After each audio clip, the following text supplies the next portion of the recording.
오늘 하나님의 말씀은 사도행전 12장 1절부터 5절까지의 말씀입니다. 신약성서 208페이지. 우리 5절의 말씀이니까요. 우리 한 목소리로 함께 말씀을 봉독하도록 하겠습니다. 우리 함께 읽겠습니다. 그때에 헤로돈이 손에 들어 교회 중에서 몇 사람을 해하려 하여 요한의 형제 야고보로 칼로 죽이니 유대인들이 이 일을 기뻐하는 것을 보고 베드로도 잡으려 할세 때는 무교절 기간이라. 잡음에 옥에 가두어 군인 내식인 내 패에게 맡겨 지키고 유월절 후에 백성 앞에 끌어내고자 하더라. 이에 베드로는 옥에 갇혔고 교회는 그를 위하여 간절히 하나님께 기도하더라. 아멘. 네, 오늘은 다른 시선, 다른 기쁨으로 함께 말씀을 나누도록 하겠습니다. 오늘은 성탄 전일 크리스마스 이브입니다. 새벽에 예쁘게 눈이 내려왔죠. 화이트 크리스마스 이브인데요. 교회든 세상이든 할 것 없이 이때가 가장 기쁘고 신나는 날 아니겠습니까? 자, 오늘 이 시간 가족들과 여행을 갈 수도 있을 텐데 오붓하게 분위기 좋은 곳에 가서 식사를 좀 나누실 수도 있고, 또 요즘 유행하는 캠핑장 가서 좋은 시간으로 보낼 수도 있을 텐데 모든 것을 제쳐두고 예수님의 탄생을 기뻐하고 또 예배를 드리고자 사모하시는, 그리고 이 자리에 오신 모든 분들을 주님의 이름으로 환영하고 축복합니다. 여러분, 예배의 자리를 지킨다는 것은요 생각보다 쉽지 않습니다. 복음을 전하는 것은 어떨까요? 어쩌면 예배를 드리는 것보다도 훨씬 더 어려울 수 있습니다. 요한복음 4장 23절에는요 하나님은 누구를 찾는다고 했습니까? 예배하는 자, 영과 진리로 예배하는 자를 하나님이 찾고 계신다고 말씀하셨고, 사도행전 1장 8장에는 땅 끝까지 이르러 내 증인이 되리라고 말씀하셨습니다. 이 두 가지, 하나님을 예배하고 복음을 전하는 것, 예수님이 이 공생의 기간 중에서 정말 많은 가르침, 수많은 가르침의 말씀을 해주셨지만 그중 가장 또 중요하고 그분이 가장 기뻐하고 원하시는 사역이 바로 예배와 전도다라고 우리는 말할 수 있을 것입니다. 그렇다면 여러분, 지금도 예배를 드리시고 있는 여러분들의 마음은 어떠십니까? 정말 우리의 예배가, 지금 우리가 드려지고 있는 이 예배가 어느 것보다도 무엇보다도 여러분 중요한 예배라고 여러분 믿으십니까? 우리가 우리가 드리는 예배가 정말 하나님이 가장 기뻐하실 예배로 그렇게 드린다고 여러분 믿어지십니까? 누가 말하지 않고 나 스스로가 원해서 전도하고 예배하기에 여러분 힘쓰고 계십니까? 사도행전의 말씀에는 초대교회의 예배와 그들이 전하는 전도에 관해서 아주 자세히 나와 있습니다. 그리고 그 안에서 하나님이 정말 이루시는 그 놀라운 기적과 같은 일들이 이 사도행전 말씀에 아주 자세히 기록이 되어 있어요. 오늘도 우리는 예배와 전도에 힘쓰고 앞장서는 두 사람을 살펴보려고 합니다. 첫 번째는요, 세베대의 아들 야고보입니다. 이는 요한의 형제이기도 하죠. 그리고 예수님의 12 제자 중 한 명이었습니다. 근데 오늘 참 마음 아픈, 가슴 아픈 일이 일어나게 돼요. 예루살렘뿐만 아니라 이제 요파, 가이사랴 할 것 없이 이 이방 땅에도요 예수 그리스도의 복음이 강력하게 아주 퍼져나가고 있습니다. 믿는 자들의 수는 점점 더해지고 하나님의 역사는 아주 더 강하게 지금 일어나고 있죠. 이것이 예배와 전도에 힘쓰는, 우리가 힘쓸 때 하나님이 그만큼 크게 놀랍게 축복하여 주시고 그것을 기적과 같이 이루신다라는 것을 하나님이 보여주고 있는 그 증거의 말씀이기도 합니다. 하지만 늘 그리스도인들을 박해하고 복음이 흘러가는 것을 방해하는 자들이 있어요. 방해하는 자들. 먼저는 유대인들이었고요. 그리고 그 뒤에는 그 유대인보다 더 강력한 헤롯 왕이 있었습니다. 헤롯 왕. 오늘 말씀 본문의 내용은 예수님의 제자 중에 가장 먼저 첫 번째로 순교한 제자, 그 제자에 대한 이야기입니다. 1절과 2절의 말씀 한번 같이 읽어볼까요? 그때에 헤롯 왕이 손을 들어 몇 사람을 해하려 하여 요한의 형제 야고보를 칼로 죽이니. 제자들 중에서 가장 먼저 순교하게 되는 죄자는 이 야고보입니다.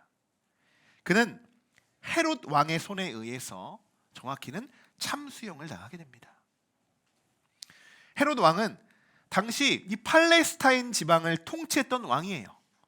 헤롯이라는 이름은요, 우리가 여러분 익히 들어 알고 있죠. 헤롯 참 많이 성경에서 언급이 되고 있어요. 자, 여러분 세례 요한 있어요. 세례 요한이 누구예요? 예수님을 세례줬던 그 세례 요한, 세례 요한을 참수했던 왕이 있습니다. 누굴까요? 헤롯이에요. 헤롯. 여러분 예수님이 빌라도에게 고난을 받을 때, 신문을 당할 때 그와 함께 예수님을 신문했던 왕이 있습니다. 그가 누굴까요? 헤롯이에요. 누가복음 23장을 읽어보시면 빌라도가 예수님을 이제 본격적으로 신문을 하려고 해요.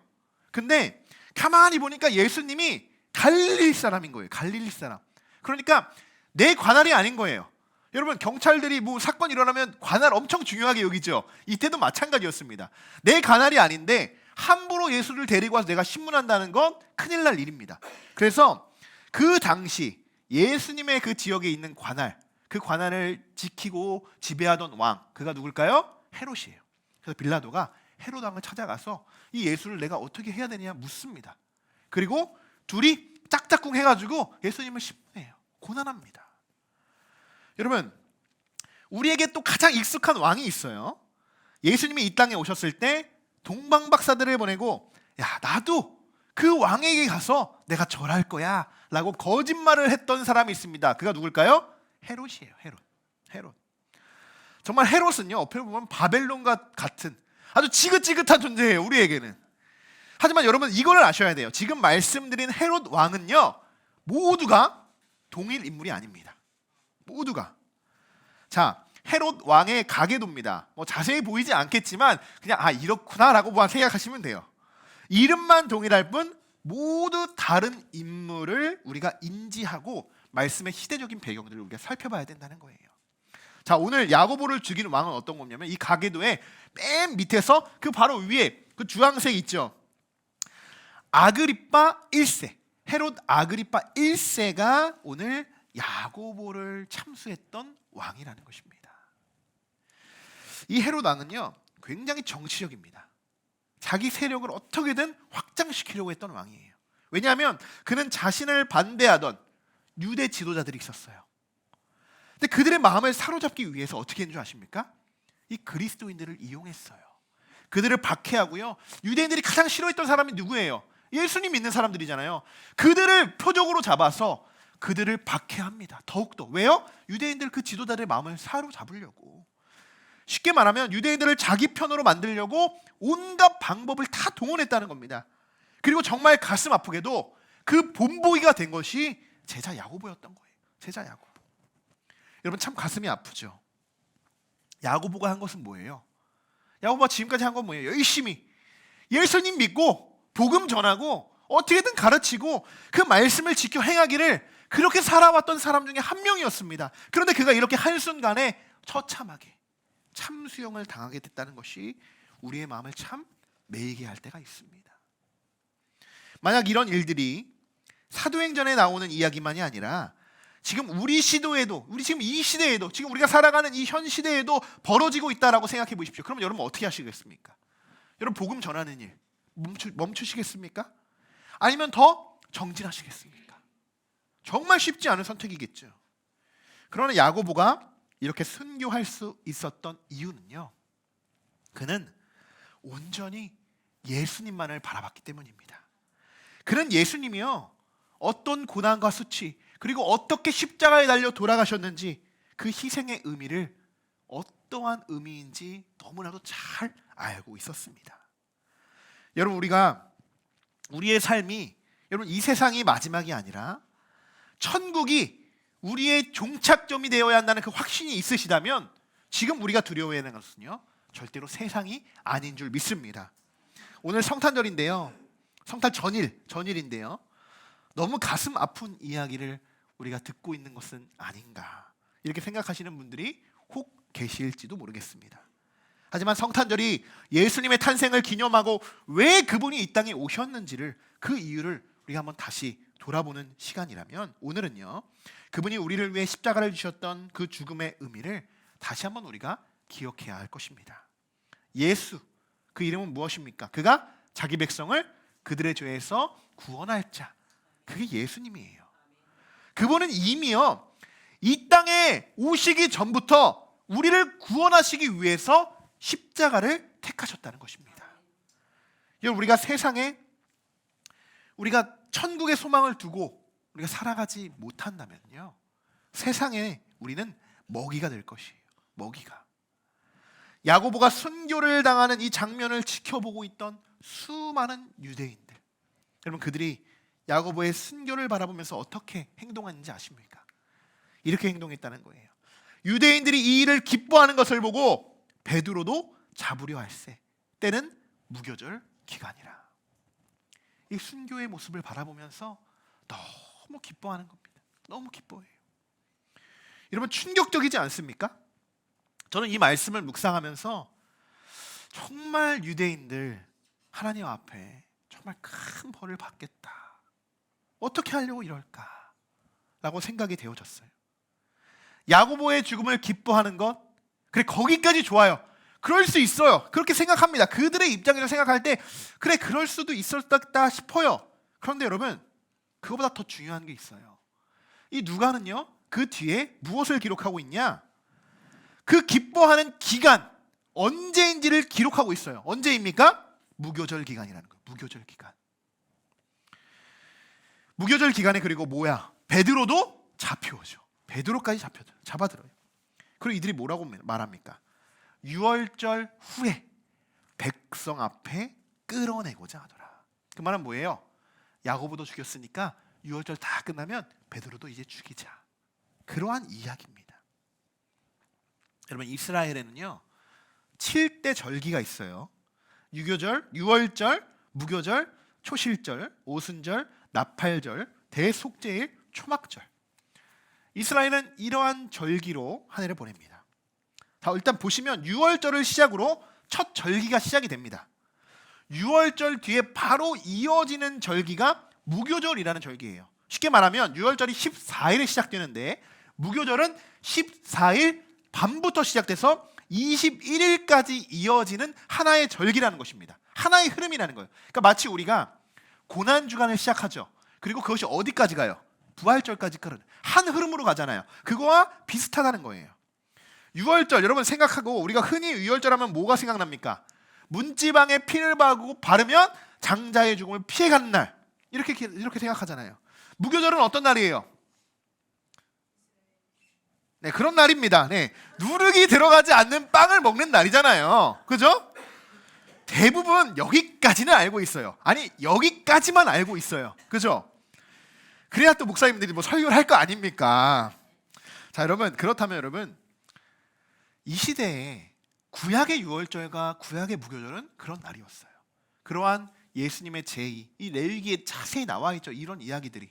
그래서 이것을 지킴으로써 그 하나님이 역사하셨던 그 장자의 죽음에 대한 의미를 다시 한번 되새기고, 그것이 정말 예수 믿는 그 문지방에 피를 바른 모든 자에게 그 죽음이 피해 넘어간다는 그 의미들을 하나님이 깨닫게 하여 주시고, 그 기간을 기쁘게 지켜고 아주 성결하게 그 기간을 지키라고 무교절까지 만들어 주십니다. 그것이 구약 시대의 유월절과 무교절의 의미였어요. 그럼 여러분, 신약 시대에 들어와서 유월절과 무교절이 우리에게 가져다주는 의미는 무엇일까요? 신약 시대에 들어와서 똑같이 우리가 문지방에 막 피를 바르고 해야 됩니까? 즉 유월절은요, 영적으로 십자가에 달리신 예수님을 상징하고 있는 겁니다. 그 문지방에 발랐던 그 피가요, 예수 그리스도의 피인 거예요. 예수 그리스도의 피. 자, 이것을 사도, 그 가장 또한 제자들 제외하고 또 가장 열심히 사도직으로 활약한 그 누구죠? 사도 바울. 고린도전서 5장 7절에 이렇게 기록하고 있어요. 같이 한번 읽어볼까요? 너희는 누룩 없는 자인데 새 덩어리가 되기 위하여 묵은 누룩을 내버리라. 우리의 유월절 왕 곧 그리스도께서 희생되셨느니라. 아멘. 자, 아주 쉬워요. 사도 바울이 이 유월절과 무교절에 대해서 그냥 한 구절로 정의하고 있죠. 자, 지금까지 너희가 했던 그 누룩들, 어떻게 보면 율법이라는 거예요. 그 행위로 지켜 행하는, 어떻게 보면 무조건 그 날만 지켜 행하는 거, 이제 다 소용없다. 소용없다. 그리고 문지방에 바른 그런 모든 피, 그것이 아니라 우리에게 유월정은 곧 그리스도의 희생이라는 거입니다. 곧 희생. 여러분, 구약과 신약의 말씀은요, 제가 지금 이렇게 말씀드려서 이제 구약에 대해서 유월절 전혀 의미 없다 그런 게 아니고요. 구약과 신약의 말씀은요, 완전히 동떨어져 있는 말씀이 아니라 구약에 기록되어 있는 이 예언의 말씀이 모두 이루어지고 그 예언의 성취가 되는 말씀이요, 신약의 말씀인 거예요. 그래서 우리는 성경을 한 권 다 모아서 우리 한 권 성경책이라고 이야기하는 겁니다. 여러분, 이 말씀을 읽으면서 어떤 생각이 드셨습니까? 성탄 전일에 왜 하나님이 우리에게 이런 말씀을 들려주시는지. 유월절이 뭐라고요? 곧 그리스도의 희생이라는 거예요. 그리스도의 희생. 여러분, 우리 스스로가 이 말씀을 읽으면서 느껴지는 게 있어야 될 거예요. 성탄절, 내일 성탄절이 되기, 예수님이 이 땅에 오시기 이전에 다시 한번 우리가 그리스도의 희생의 의미를 우리 마음속 깊이 묵상해 봐야 한다는 것입니다. 유대인들은 유월절, 무교절의 의미를요, 지금 이 시대에 어떠한 의미인지 이렇게 바울이 알려줘도요, 믿지 않고 유대인들은 야고보의 순교만을 바라보며 기뻐하고 있어요. 그리고 그 장면을 바라보며 자신의 공을 세우는 한 사람, 헤롯 왕이 있었다는 것입니다. 여러분, 이 모습이 마치 이 야고보의 순교와요, 예수님이 심판받으시고 십자가에 달려 돌아가실 때와 여러분 너무 유사하지 않습니까? 그들은 거기서 멈추지 않고 또 다른 희생자 베드로를 잡아오게 가두게 됩니다. 자, 마지막으로 우리 5절의 말씀 함께 읽겠습니다. 이에 베드로는 옥에 갇혔고 교회는 그를 위하여 간절히 하나님께 기도하더라. 아멘. 여러분, 이것이 복음의 말씀입니다. 지금 야고보가 그들 앞에서 참수형을 당했어요. 그리고 가장 우리가 기대하고 좀 믿었던 예수님의 수제자 베드로가 곧 있으면 야고보와 같이 순교를 당할지 몰라요. 잡혀 들어갔어요. 여러분, 어떻게 하시겠습니까? 그 다음이 누굴까요? 그 다음이 누구 차례예요? 그 제자들부터 하나 그리고 결국은 그 믿는 내가 될 수도 있어요. 나의 차례가 될 수 있다는 거예요. 내가 당당히 베드로처럼 나가서 여러분 예수 믿으십시오. 지금 이 시대 예수님 믿어야 여러분 구원받을 수 있습니다 라고 하는 순간 내가 잡혀 들어가는 거예요. 베드로처럼. 그리고 야고보처럼 참수형을 당할지도 모르는 상황입니다. 여러분, 어떻게 하시겠습니까? 여러분, 이 시대에 아직 교회는 희망이 있는 줄 믿습니다. 기적이 일어나는 교회가 있는 줄 믿습니다. 여러분, 기도할 때 희망이 이루어지는 줄 믿습니다. 교회는 그를 위하여 어떻게 한다고요? 간절히 하나님께 기도합니다. 피하지 않았어요. 숨지 않았어요. 여러분, 예수님이 십자가를 지실 때는요, 어떻게 했습니까? 다 피했죠. 다 피했고 제자들 다 어디 갔어요? 그렇게 예수님을 따르던 제자들 다 어디 갔습니까? 한 명도 남지 않고 베드로도 저기 구석탱이 가가지고 예수님 이렇게 되나 어떻게 되나 막 이렇게 하고, 너 예수님이랑 같이 있었던 사람이 아니야 할 때 무슨 소리냐고 그렇게 뿌리쳤던 그런 제자들 아니었어요? 여러분, 제가 왜 교회에 희망이 있는지 그렇게 말씀을 드리는지 여러분 아십니까? 이제요, 이 초대교회를 시작으로는요, 이전에 예수님 시대에는 다 예수님이 십자가 달리실 때는 다 도망갔던 피했던 그 성도들이요, 이제 초대교회로 모이는 그 교회 안에서 더 이상 성도들이 피하지 않는다는 겁니다. 그 순교 앞에서도 피하지 않고 도망가고 부인하는 것이 아니라요, 교회에 오히려 더 모여서 하나님 앞에 간절히 기도한다는 것입니다. 얼마나 이 말씀이 우리에게 희망이 되는 말씀입니까? 야고보의 순교의 소식을 들으며 또 그 순교를 바라보고 저 지켜봤던 사람들도 많았을 거예요. 그들의 마음이 얼마나 불안했겠습니까? 나도 그럴 수 있다는 그런 불안감이 찾아왔을 텐데, 하지만 그들은 그러한 상황 가운데서도 교회에 모여서 끝까지 도망가지 않고 피하지 않고 여러분 기도했다는 것입니다. 여러분, 성장하지 못하는 교회와 성장하는 교회를 보면요, 분명합니다. 제가 지난 주일에도 말씀드렸죠. 그 상황을 피하고 돌아가는 것이 아니라 어떻게 해요? 부딪혀 봐야 된다는 거예요. 의심 가는 모든 것 어떻게 해요? 부딪혀 봐야 된다는 거예요. 의심이 가면 하나님, 이것이 내가 무엇인지 모르겠습니다. 묻고 어떻게 보면 따져서 그것에 대해서 내가 모든 것을 하나님이 풀어주실 때, 내 마음에 예수님이 찾아오시는 것이 그냥 저거면 저거, 이거면 이거, 그냥 이렇게 그냥 우리가 이렇게 안일하게 생각하고 그냥 지나갈 일들이 아니라는 것입니다. 사랑하는 성도 여러분, 저는 우리 함께하는 교회가 오늘 말씀에 나오는 어떠한 상황 가운데서도 우리가 어떻게 해요? 간절히 기도하는 이 교회의 모습이 우리 교회의 모습이 되기를 소망합니다. 여러분, 우리 중동 모임 때도 여러분들이 중동 모임 너무 아쉬워하는 거 다 아셔. 왜 아쉬워요? 그 중보의 힘이 엄청나다는 거 우리가 알고 있잖아요.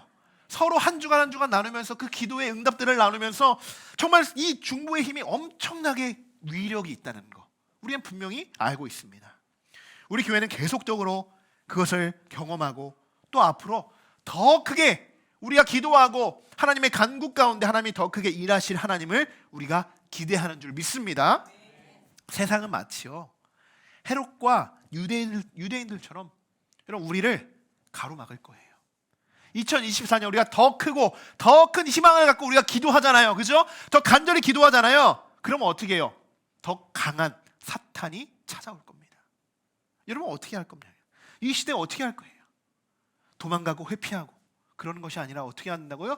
우리가 더 하나에 대해서 합력하여서 선을 이루어가야 하는 줄 믿습니다. 기도로 우리가 하나 된다면 어느 것도 우리를 방해하지 못할 것입니다.